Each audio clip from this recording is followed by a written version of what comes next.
When the spiritual silence sets in, on today's Oblyron spirituality.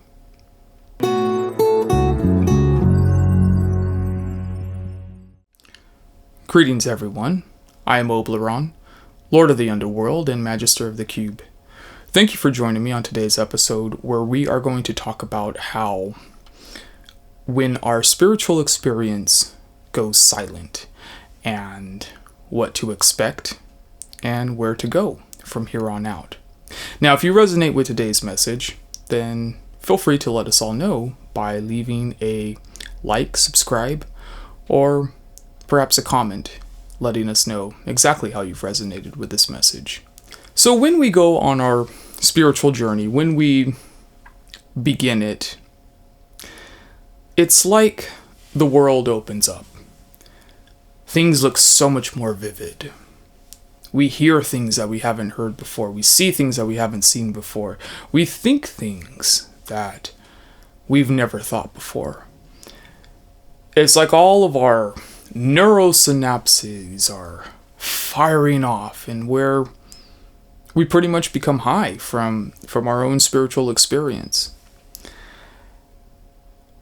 And depending on how much we've studied, let's say, occult and esoteric knowledge, as we're going through this process, we begin to see the spirit in everything.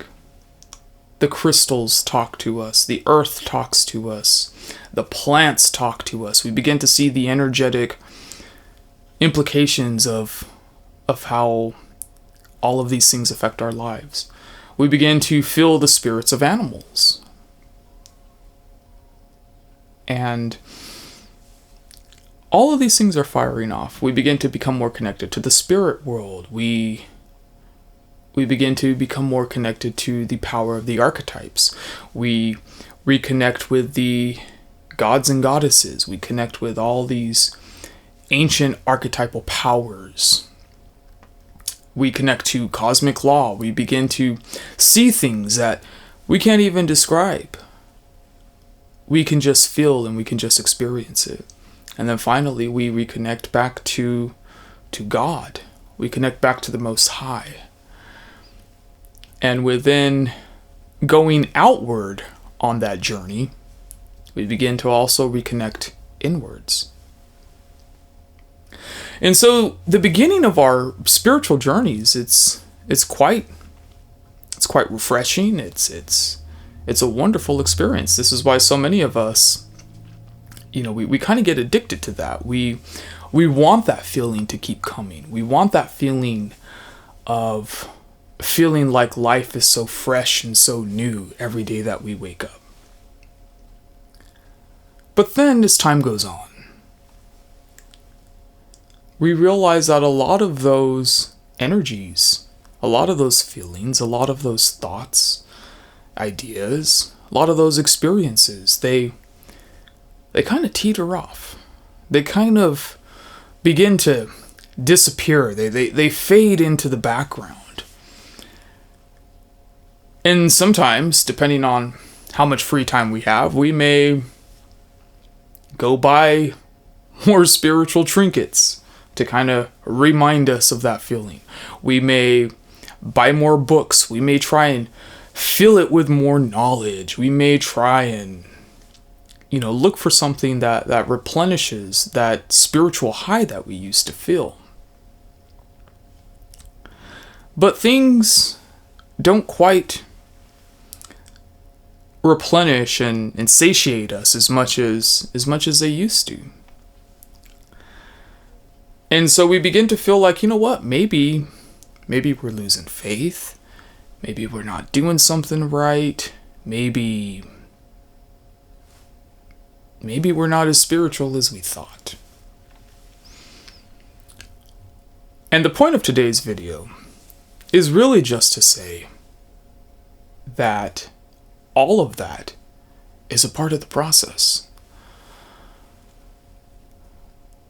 Everything that we experience eventually gets to a point to where it becomes so second nature to us, it becomes so commonplace to us that we don't think about it anymore. And that's when we also begin to take things for granted. Now, the closest thing that I've ever experienced to spirituality outside of spirituality has been music. Maybe it's because I've been a musician a long time, I don't know. But the parallels between the two are very similar in that, when you first pick up an instrument, you just want to make a sound out of it. And so you start to make a sound out of it. Maybe you learn a chord. Maybe you start to, after a couple of months, you learn a song. And now you can start, learning more songs, or perhaps learning new guitar riffs or whatever it is. But despite all that learning, and despite all of the knowledge that we're acquiring and gaining, we always feel like it's never enough, or that maybe I'm not as good as I think I was. But yet, if we were to go back from, let's say, 6 months or a year of practice and go back to day one, we will tangibly see the efforts that we put into that instrument. You don't realize it because, again, you begin to take everything that you do a bit for granted. You don't pay attention to it anymore. It becomes so muscle memory that it doesn't stimulate the mind anymore. And that's exactly what I found to be in spirituality too. There are so many concepts, there are so many things with which we build a practice around, that when we start to incorporate many of these things, again, we don't notice it anymore. But if we were to go back and look at how our lives were when we first started getting serious about spirituality, or getting serious about our practice, or improving ourselves, when we first go back to that day one when we made that decision, we will discover that we've come a lot farther than we realize. I mean, think about this. You go online, everyone is saying, as above, so below, as within, so without. It's on all these spiritual channels. Well, guess what? 15, 20 years ago, no one said that phrase. Even in spirituality, it was so obscure. I mean, unless you really dug through, some occult books, you would not hear that phrase. You might see it on a poster once in a blue moon or something like that, but it just wasn't around. And now fast forward to, this day and age, and everyone is saying it. Not only is everyone saying it, but everyone has kind of collectively interpreted it for themselves too. But again, no one realizes anything, because these things happen slowly over time. They happen slowly on an individual level. It happens slowly on a collective level. And it's not until, again, we look back 20 years into the past and think, wow, we really didn't know much back then. So, again, it's very common to just not pay attention to what we can already do. It's very common to take what we do for granted and to not pay any mind to it after time. So when we feel like nothing is happening in our practice, when we feel like nothing is exciting us anymore, we feel like we may be dead inside spiritually, we may feel like we are losing our faith, or whatever the situation is, chances are we are probably more on the right track than we think. Chances are, if you're feeling like you're losing faith, or if you're feeling like you're not getting what you need from spirituality, chances are you are upgrading, you are graduating, you're truly coming into a more authentic version of yourself. And if we look at the end game to what a lot of these spiritual gurus tell us, the end game is really about silence, and it's about nothingness. It's about silencing that mind, silencing what certain spiritual practices would call the monkey mind, that primitive mind within us, that animalistic mind within us, that reactive mind within us.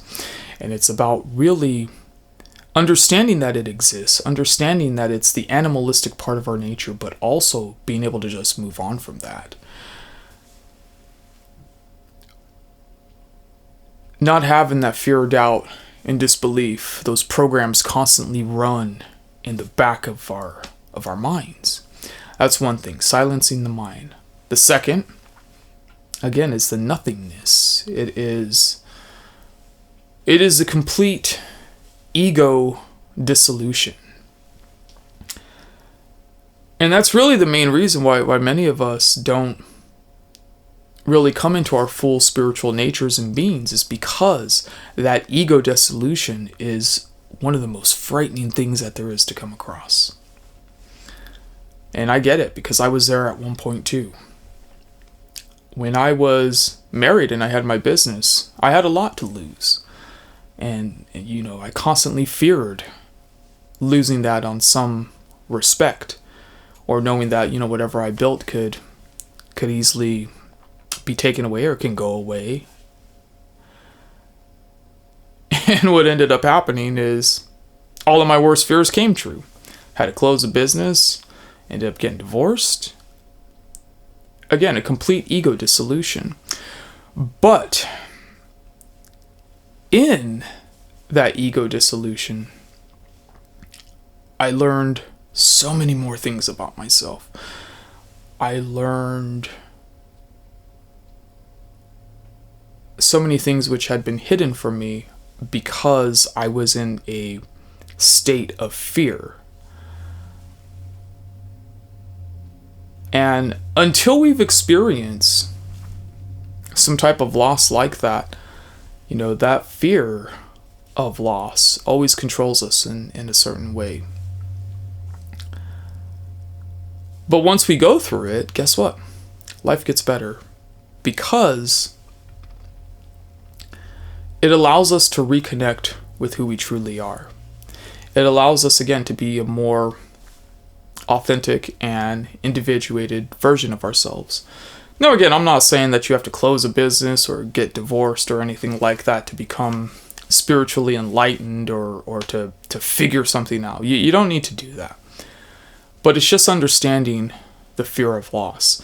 It's being able to get to the point to where there is no ego. Many people say it's when the observer becomes the observed. When we have the ability to step out of our body. When we have the ability to be able to detach ourselves also from that situation. And again, it's because we have no preference. Krishnamurti talked about no preference. Again, all these gurus, it's all about no preference, silence, nothingness, and can you get to the point to where if everything was taken away from you tomorrow, would you still be the same person? Would you still have the same foundations? Would you still believe the way that you believe? Would you still find that center within you, which is independent of anything which we may own or which we may accomplish?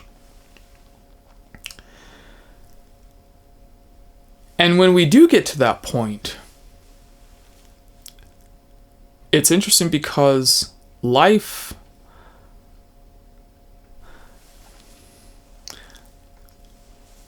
life gets to a point to where you realize, you're just kind of this, let's say a piece of driftwood in the ocean. Yeah, you have you as an individual, you have your abilities, you have all these things, but you're a part of something far greater than yourself. And sometimes being a part of something far greater than yourself is rather intimidating and it's rather scary. But again, when we can go through that ego dissolution and we can realize that underlying current of energy that flows through everything, well, then that's when we really begin to, I guess you could say, put your thumb on the pulse of the spiritual energy. You have the ability to understand it more. You have the ability to feel it more. And that's when we really begin to become tapped in. So, have you recognized your silence? Have you recognized your nothingness? Have you gone through an ego dissolution? If you have, feel free to leave a comment. Let us all know how you've gone through your dark night of the soul, so to speak. So if you would like to continue the conversation, then head on over to my Discord. The link is in the description. I post additional content, have various discussion forums, I do live streams, and I'm looking to grow a community of like-minded individuals who would like to discuss and share all these topics. Again, the link is in the description, and I look forward to seeing you there. So thanks again for joining me on today's episode. Love and light, and wisdom and shadow, and now we shall close with the chant of Oblyron. Amde Sote, Amde Oblyron, Amde Sote, Amde Oblyron.